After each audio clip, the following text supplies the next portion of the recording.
Okay, it's recording. Don't freak out. I can just edit things as we go. So thank you again, Tom, for joining us for the Impact 10X program, and thanks for presenting your startup. Really good idea. Personally, I really like it. Can you tell us a little bit about your story? What made you come up with Tenderfy? Sure thing. Yeah. I was a director of a custom software development company, and we were sitting on various government panels, and we was tendering on a real regular basis, but I wasn't a part of the process. When my BDM went on to maternity leave and we hadn't found a suitable replacement, the tenders ended up with me. And yeah, I couldn't believe the work involved. So they just piled up on your desk? It was quite literal. I can clearly remember it. We only had 3 on at the time, which I thought I was only 3 tenders. And I started by clearing afternoons and quickly realised I was clearing weeks of my schedule, pretty much clearing weeks, and it wasn't enough time to prepare them.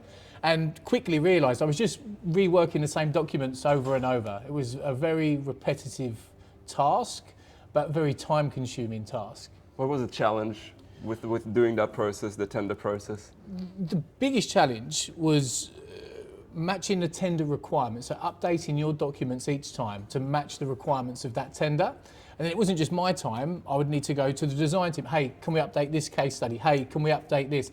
Then I would find something else and I'd be like, oh, sorry, can we just add this in here, or can we just add in this there? And I was disrupting the team.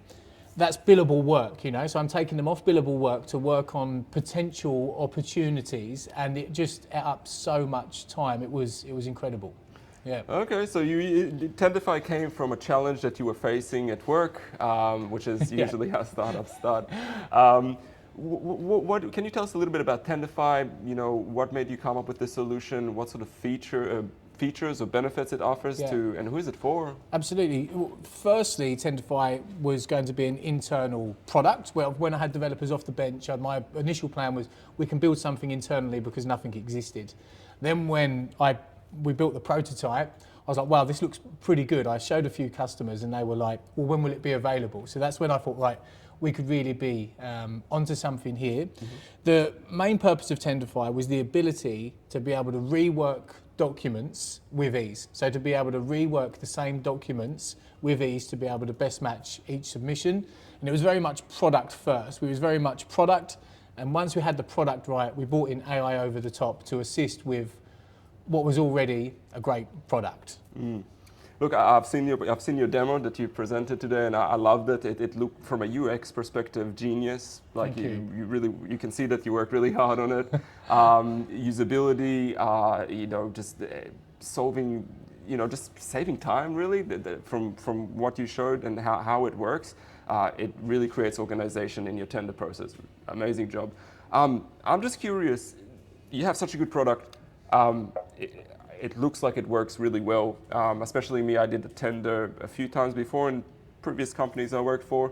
I know the challenge of it, time consuming, it takes sometimes a week to submit a single tender, and businesses take on that risk. What are the challenges now you're facing for getting your Tenderfy solution out to the market? Okay.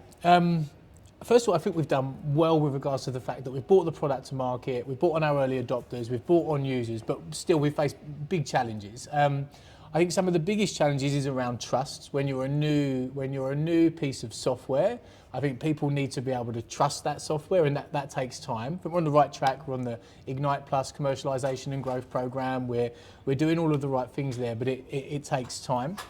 I think another one is with certain companies that have big teams, there can be a reluctance because there's a fear of AI. So because there's a fear of AI, depending on the level of the individual you're demoing to, if you're not sort of general manager up, say you're showing somebody who's at tender level, there can be a real fear surrounding, while they may love the product, but introducing that to their team because they think, well, hey, that's what I do.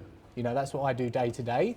And also finding the time as a founder, I suppose, that's probably the biggest one, is actually finding the time to work on things such as sales.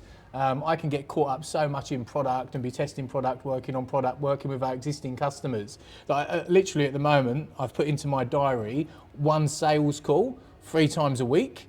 So as a minimum, I can meet one sales call. Often that will turn into 10 sales calls, but I've put in one to make sure that I actually get it done. Yeah, get through the work, get the numbers in. That's good. Well, you got a solution that works. Obviously, you're getting customers. Where do you see the future of Tenderfy? What are you hoping to see in the next year or two?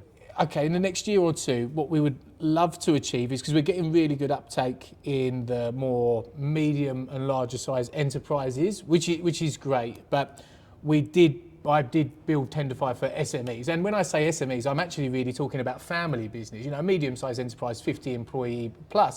To me, that's still a fair-sized company. I'm really talking about the smaller business. And those guys still have a lot of concerns around, even paying for a piece of software. How can I stop you there? Is the price accessible to small to medium SMPs?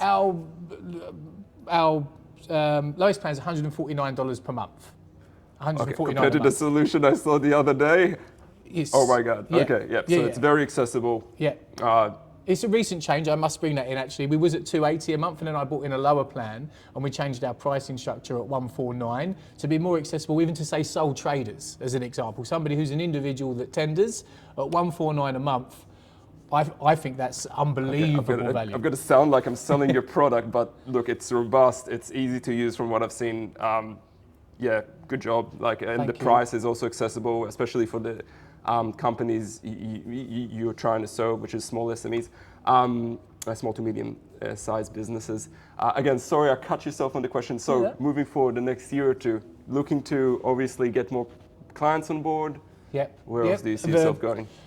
We would love to have some working on partnerships. We would love. The big win would be with government around actually solving what is a huge issue surrounding small business and potentially running a pilot. That's what we would love to achieve alongside, say, Queensland government or whoever it may be.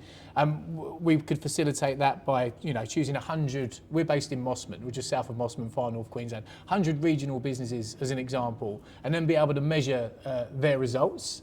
And then other key partnerships would be with existing procurement management platforms where tenders are currently being uploaded and so on and so forth. But the main thing next year is really just growth, really just growth. Do you think, look, I know how the private sector and the government sector have different brains of how they work. Do you see this solution eventually reach the government's table and be like, okay, this is a good way to save time, a good way to save? Can you? Yes, I'll choose my words carefully here. Often on government side, they haven't seen both sides. So they don't, when you've got somebody in government who's worked in a business in the past that's tendered and is now in government, that's almost like gold because they understand the pain points. They just get it. The vast majority of the time, the people in government haven't worked on that other side. They might have been in government since they've left school or since they left uni as an example. So they don't actually, I don't believe they fully understand the problem that I know they don't fully understand the problem that's faced by family business. When they go to find out about procurement improvements, who do they engage? KPMG, they go and engage huge companies. They don't go and engage a family business to find out about their tender pain points. They go and engage PricewaterhouseCoopers, who talk about how they can improve procurement. They've not got the best interests at family business and small business at heart. They worry about enterprise level business. So that's the problem. So from the tender perspective, from what you just said, it sounds like your solution can level the playing field. So also small businesses won't be out, compete because they just don't have the capacity to create really good tenders. Is that? It's right. We're not trying to take away from big business either, right? That's not what we're trying to do. We believe our mission is that tenders are won on merit, not on the size of the organisation or the resources at their disposal. And we want to help good businesses win great work. So the big business out there should absolutely be winning tenders, but that shouldn't take away from the small business who are often the right person for the contract missing out because they're not able to put their best foot forward. We're not trying to take away from big business whatsoever. Most of our customers so far are bigger sized businesses because they see the value straight away. Yeah. I love it. Let's end on that note. Thank you so much. Awesome. And I hope to see you more around in the Ideas Labs. Absolutely. Thanks so much. Cheers. Thank you.